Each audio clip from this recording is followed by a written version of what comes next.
Hi guys, it's Jamie here and welcome to today's challenge for page 7. For this I've done a tiny bit of prep. I've cut these squares with my hole punch. I think they're 1 by 1 inch and I have 4 of those. They were from spare craft card or any kind of card would do. The other thing I've done is cut 2 equal size pieces of wood print paper. Mine happens to be double-sided wood print, but I want the darker one and I want it vertical.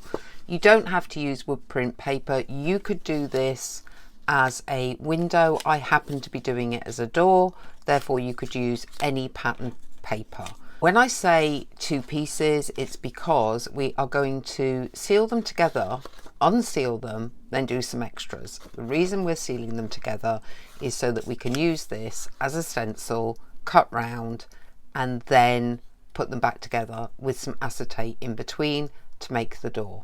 To go behind the door, you're going to want some kind of countryside scene, and on the back I've backed it with the paper that I've been using throughout, and I will be putting another piece here so that this can flip open and you have a double journaling spot. First thing I'm going to do is, using a very thin piece of glue, is glue down 2 sides as close as I can to the edge, because I don't want to lose too much off the width when I cut it open again. I'm going to put those 2 together, line them up, and using a little bit of glue stick we'll be placing these as though they are windows on a door, and we just want to make sure that we have a bit of a frame and a bit that can be cut to be the hinge. No one is expecting perfect line up, perfect alignment. This is a cottage door. Having lived in a 600-year-old cottage in the UK, I can tell you now that even the pane doors, the wood isn't straight. Once these are on, you can use a ruler to cut out your door, or you can do it freehand and follow the length. That way you'll end up with a more organic, wobbly frame. I'll come back when that's cut out. Here is our door with the windows cut out. I just want this to line up roughly here, so we know that we want to cut a slither off and then create a hinge all on this left hand side. Slither off this side. Right there, basically we've done that. We don't need to take this one off. Maybe it has glued quite a way down. We might need to loosen a bit of that glue though, because I want to put some acetate between those 2 pieces to make actual window panes. The next thing I want to do is to think about this hinging and where that's going to hinge. So it's going to hinge at just inside of the brown line. We can bend it both ways. As usual, when creating a hinge, we are going to angle up to that score.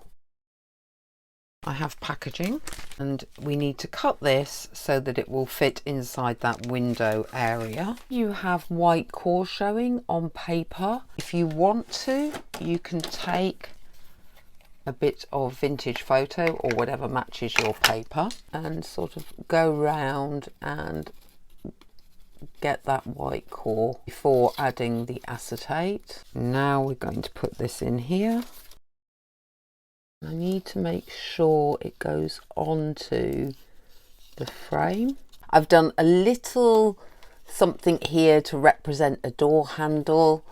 I've also got my paper for backing onto the main board. I also want to tuck my scene under the board, so I've done a little hinge on this one and it is small. It's going to take a bit of fiddling to get right. And then we have also, to go under that piece of paper, the door. Before we attach the paper to the board, we need to attach the door, the scene, and then when you open the scene you have a booklet you can write on.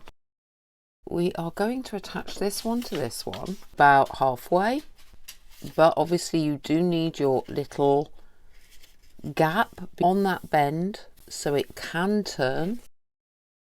because it is tight, I'm going to use a bit of washi tape with some extra glue on the back because you won't see it. Then with the door, we just need to make sure that it's going to hit the right spots, like that. I will clip it while it dries. And then I was going to stick that just straight down onto there. So I don't think I need to add anything onto this, not even material. This is our page 7 done. Very simple page this time. A door with a countryside scene behind it. Open that up, open the next one up, and you have a double spread writing area. Then we move on to page 8 next time. Bye.